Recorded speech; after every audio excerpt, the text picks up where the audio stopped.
Welcome to Donmar TV News Channel. Dumipensa si Senator Panfilo Lacson sa mga sinabi tungkol sa kanya ni Vice President Leni Robredo kaugnay sa pagkukulang umano nito sa pag-aksyon kaya hindi siya nararapat iboto sa darating na halalan.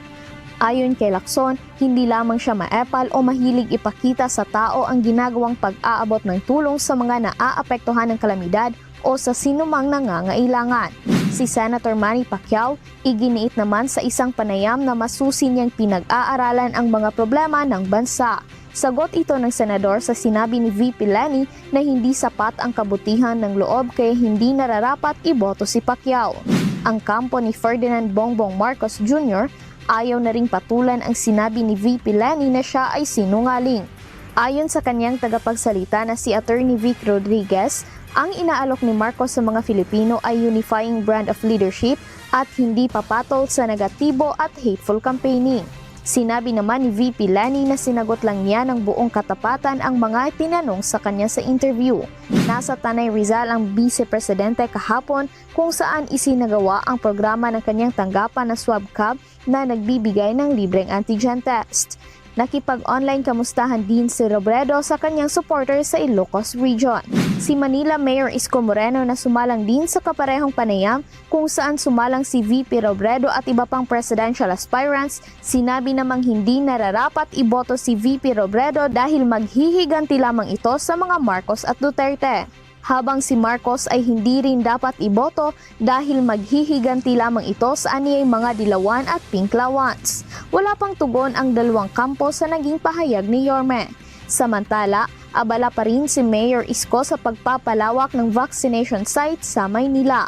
Plano ng alkalde na italaga ang Manila Zoo at bagong ospital ng Maynila para sa bakunahan sa mga batang may edad 5 hanggang 11. Ayon kay Yorme, handa na ang City Hall para sa ilulunsad ng national government na bakunahan sa February 4 para sa mga bata at aabangan na lamang nila ang delivery ng bakuna para dito. Please save the date, February 4. Mag-una tayo magbabakuna sa Manila Zoo para sa mga bata. Tapos antabayanan ninyo yung ating official announcement. Yun talagang tiyak na. Hindi naman nababahala si Senator Manny Pacquiao sa magiging pahayag ni Pangulong Rodrigo ukol sa ilang presidential candidates na sinasabing sangkot sa korupsyon at walang kakayahan na maging Pangulo ng bansa. Naniniwala si Pacquiao na hindi siya kabilang sa mga tinutukoy ng Pangulo. Hindi naman siguro at hindi naman siguro ako kasali doon at hintayin lang natin yung announcement ng ating Pangulo. Nasa online talk show naman ni Davao City Mayor Sara Duterte Carpio ang kanyang running mate na si Ferdinand Bongbong Marcos kahapon. Magkasama ang dalawa sa Davao Region para sa pagbubukas ng kanilang 5 headquarters. At dapat natin laging subaybayan ang ating mayor na magiging vice president dito sa ating live stream para malaman ang tuluyan naming mga pinaglalaban at advokasya. Sa isang news release, tiniyak ni Marcos na palalakasin ang programa para sa mga persons with disabilities o PWD sa pamamagitan ng pantay na oportunidad.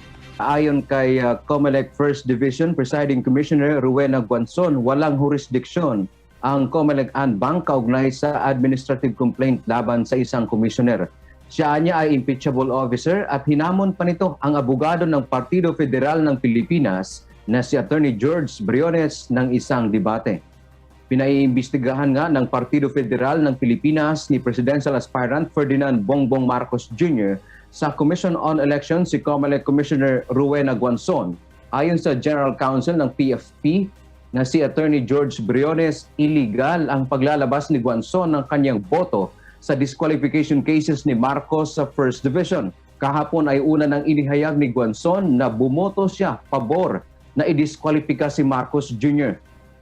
Tinawag ito ng PFP na fake news dahil wala pang desisyon ang ponensya o wala pang ponensya na nailabas ang pangunahing magsusulat ng resolusyon sa kaso na si Commissioner Amy Ferolino. At dahil dito ay dapat umanong i-disbar si Guanzon at alisin ang kanyang retirement benefits at lifetime pension dahil sinira nito ang reputasyon ng COMELEC. Dapat din umanong kondinahin ng Korte Suprema ang naging hakbang ni Guanzon na inilalagay nito sa duda na gumawa ng mali, partikular si Commissioner Ferolino sa hindi paglalabas agad ng resolusyon sa kaso ni Marcos.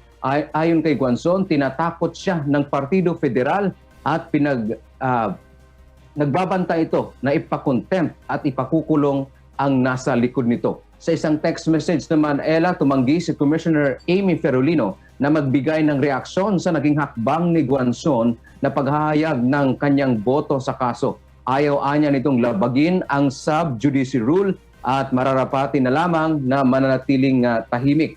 Ayon naman sa tagapagsalita ni Marcos na si Attorney Vic Rodriguez, hihintayin nila na ilalabas ang desisyon sa kaso. At habang wala pang resolusyon sa kaso ni Marcos, ang lahat anya ng pahayag hinggil dito ay nanatiling espekulasyon lamang.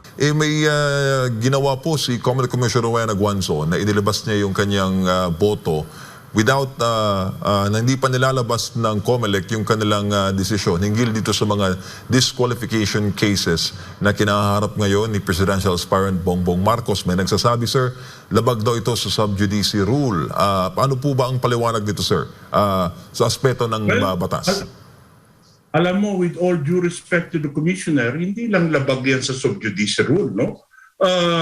Unethical yung ginawa niya. Parang katulad ng ginawa ni Senator Gordon na hindi pa nasa draft phase pa lang yung findings, wala pang pagkalat, wala pang final na draft, naka-release na sa mga ibang media na si President Duterte ay linked doon sa Pharmalimes. Dito sa Comelec na ito, hanggat hindi nagkakaroon ng final write-up ng desisyon at hindi pa lumalabas yan, sana nag-exercise naman siya ng extra caution. No?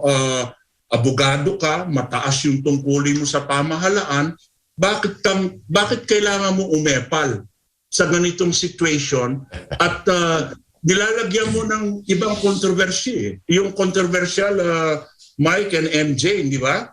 Parang gumagatong ka eh. So ano ba yung intention mo? Ano yung motibo mo? Bakit hindi ka makapag-antay at i-release mo na lang yung official? Bakit? Gusto mo bang i-project at magkaroon ka ng political posturing? Lumabas ka sa Comelec, mag-resign ka, kung mandidato ka, di ba? Partner, ikaw na. Epal daw. Pwede bang maging ground yan para madisbar ang isang lawyer? Well, dito sa ganito, I think pwede siyang isubject sa disciplinary action kung gusto nila kasi walang respeto siya doon sa committee niya. And then pangalawa, kung nilink pa niya yan, nilik pa niya yan sa media para yan kagatin ng mga political opposition, lalong-lalo na at malapit na tayo sa halalan, ay talagang makikita natin yung violation ng legal at moral responsibility niya bilang I think one of the commissioners ng Comelec, no? So makikita natin kung saan siya pumupostura at saan siya nakadikit in terms of political affiliation. Pero sana wag naman ganon. Kahit na banggitin mo halimbawa na ang individual na position mo ay disqualify siya dahil CIMT. Na in reality, mali din naman yung analysis niya kasi na-desisyon na yan ng Korte Suprema na yung mga ganyang klaseng cases, hindi yan crime involving moral turpitude. In fact, ganyan din ang desisyon sa Korte Suprema sa Amerika.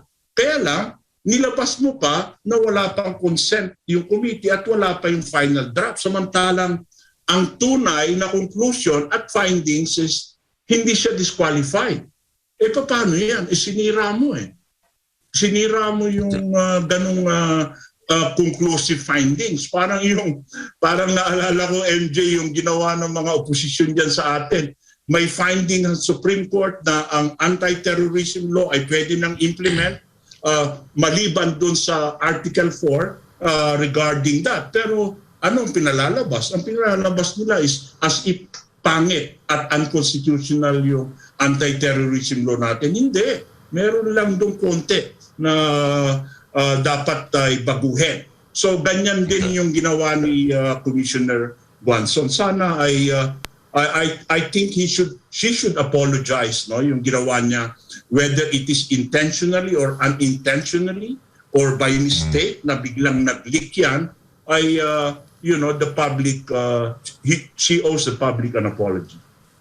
Isa na lang, attorney, sa tingin po ninyo kanina, dinidiscuss ko ito kanina, naapektuhan na yung integridad ng komisyon kasi alam naman natin, constitutional body, dapat independent. Pero inakusahan niya na mayroon daw nakikialam kaya nadidelay yung desisyon. So, masisira na yung kredibilidad ng komisyon kung ano man ang kanilang magiging desisyon o resolution sa kasong ito. Tama ba, attorney? Tama. Tama ka din, Mike. No? Lalong-lalo na dun sa usapin ng independent. Independent Constitutional Commission ka, constitutional body, pero ang ginagawa